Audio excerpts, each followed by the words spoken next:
Hello, everyone, and welcome to Sunday. Today, Chaz and Hayley are joining me for a very special viewing of Cop Rock.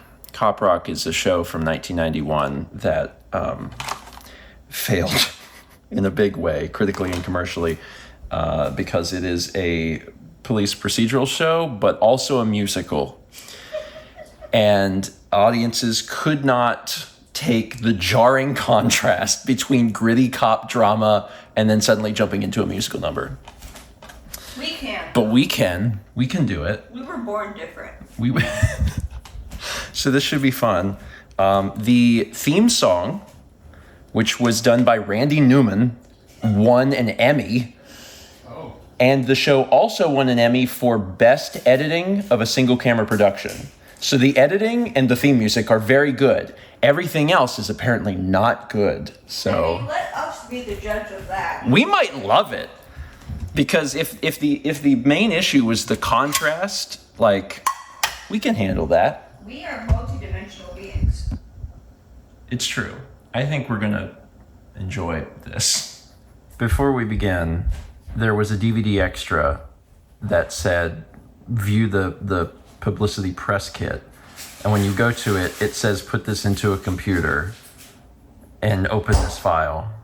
And it's true, I have never seen this on a DVD before. I've never seen a DVD tell me, here's a file name. Yes, that's new. So we watched the first 2 episodes of Cop Rock. That's a great time. Yeah, I loved it. It was, I think the thing that is, that like I knew, but I wasn't expecting still, is that it's a serious show. Like the concept doesn't feel serious, and I knew going into it that it was serious, but even after watching, I was like, oh wait, it's like a serious show. There's not a single wink at the camera. No, not at all. And honestly, it's pretty competent. Like, it's a pretty competently shot show. The story is pretty competent. The characters are doing a very good job with all of the acting. Like, it's actually a pretty good cop drama. And then there is musical numbers. A lot of these people went on to be voice actors. I just clicked on like random juror from the first episode, and he's in Elder Scrolls Online. So many random shovelware games, but then also like some big ones like, that I've actually heard of. So that's exciting. Yeah, Warcraft. One of the characters was the voice of Pepper Ann. Yeah.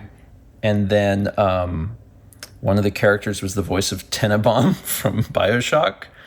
And then another character, Chaz was going through everything else that guy was in, and he's been like in every cop show. Oh. like Past 30 years. in the past 30, like 50 cop shows. I'm like, so he's a cop. Yeah, this show only had 11 episodes, and then it was canceled. I can't imagine why. Ooh, Ernie Hudson is in this at some point. So, yeah, it'll take us they're pretty long. It's like 48 minute episodes. They'll take us a bit to get through all 11, but yeah, I enjoy this. I think other people in our group would enjoy this too. They just missed out today. But we have a lot of people out of town, so. Yeah, and Alex was worn out because he streamed for 7 hours yesterday. I think my favorite part is the major plot of the first episode is that there's a woman who's addicted to drugs and she has a baby. And she can't go to rehab, which they continually offer. We can take you to rehab. But she said, I can't go, I'll lose my baby. And then the ending of the episode is her singing a song to her baby about how much she loves her baby. And then the song ends and she sells her baby for $200. And that's the end of the episode. Yeah, just fades to black, and it's like, oh. Well, that was Pepper Ann. Yeah, that was Pepper Ann. Pepper Ann sold her baby for $200. Yeah, see, her voice, I was like, why do I know this person? And I mean, I would have never been able to guess without us looking it up. But for her in particular, I was like, she did something, and I don't know what. And then we figured it out. I also enjoy the realism of in the LAPD in the 90s. A solid 3/4 of the characters are corrupt. Yeah. Yeah. There's one of the characters is double corrupt. Yeah, the mayor is so double corrupt, she's ending up doing the morally righteous thing because she's trying to be corrupt on corrupt people. Yeah. This is a good show. I've thoroughly enjoyed this. I can't wait to see more of her outfits. Her outfits have really been killing it every time she's been on screen. Also, the people who had like the fancy rich person house. The wife's outfit was pretty choice. Some really, really good tailored suit, really good earrings. Yeah. It's nice. It's very, very 90s. Well, late 80s. I'm fashion blends together. You were talking about the competency of the shots, and there was a shot of someone wearing the 90s square-shouldered dress while she was standing against a square-shouldered window covering. Yeah. Or window dressing. It's not actually a bad show. It's just very wild. Yeah. In the pilot during the when everyone was in court, and the judge goes, "Hit it," and then flips up, and there's a keyboard, and they start playing a keyboard, and then the entire jury is in like gospel robes and choir robes, and they're singing. That was amazing. It's not supposed to be funny. It's not. It's just supposed to be dramatic. But the concept of that is wild. Yeah, what I kept thinking about is, what if you were just late at night looking through television and you end on this cop drama that you haven't even seen, like you don't know anything about the name, so you just see like this courtroom scene, you're like, courtroom scene, and then suddenly hit it, and then it's just like the sheer confusion that you would be having at that point.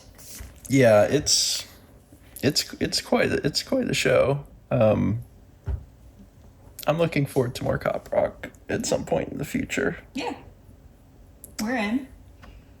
Cool.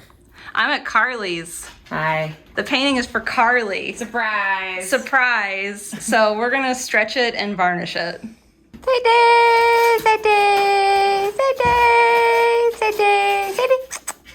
Hi.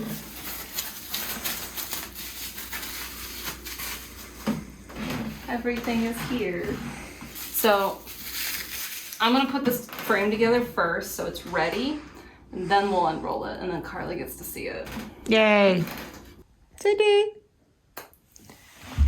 Kitty.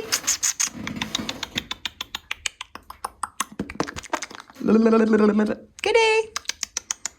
Kitty. There you are. We're almost done putting the frame together. Almost.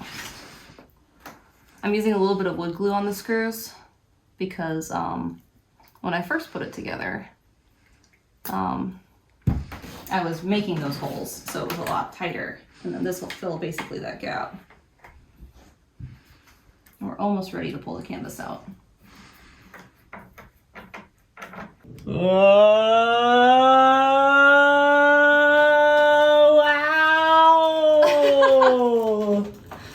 Just so many glares. Yeah, it's pretty glossy. Looks really nice. Thank you. I love it. It made it. It made Now we it. gotta stretch it. Yay.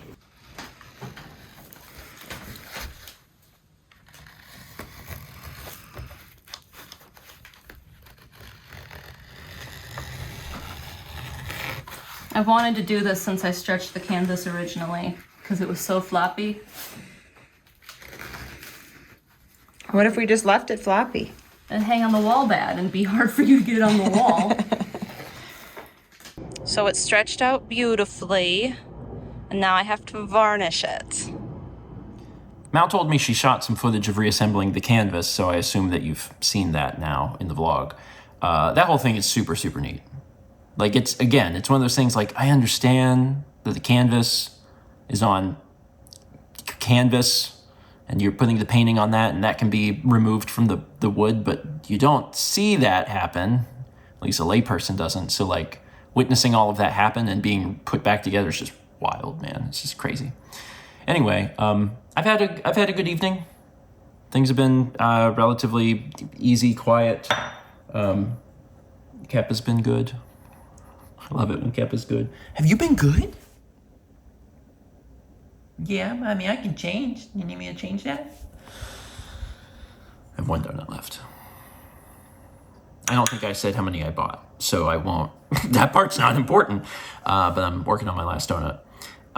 It is currently 10:30 p.m. Mao is arriving in exactly 12 hours. I gotta go pick her up at 12:30 or 10:30 a.m. So I get to see her soon. I've talked about this on the vlog before, but I don't know if I mentioned it during this trip. Like when Mao is gone, I talk to Mao. I mean, I talk to her throughout the day, but I talk to her every night on the phone. So we'll call and like FaceTime for like 20 or 30 minutes so we can go over like what happened in our days. So I've been keeping up with her a little bit, and she's had a genuinely fun time, but also I know that she's excited to get home and be in her space and see Kep. So I'm really looking forward to having her here too. I'm someone that like, I don't mind solitude, but I don't crave it. There are people, and from talking with friends, it sounds like a lot of people, that at times they crave solitude. They need to be alone. I don't feel that way. Like I don't experience that very strongly. It's not particularly negative if I'm by myself, but it is a bit lonely. And I think if I had a preference, I would prefer someone to be here. It's not that I'm interacting with someone all the time, but just the thought of like, there's someone else in the house I can go talk to or whatever, like if I really want to, is comforting. So yeah, when Mao's gone for, any amount of time, it's not like a joyous occasion for me. I'm just kind of like, all right, I'm going to eat sandwiches, probably work too much, probably stay up too late, and just wait for her to get back home. She'll be home soon. Okay, I'm going to end it there. Thank you so much for watching. And as always, let's be back tomorrow. Ciao.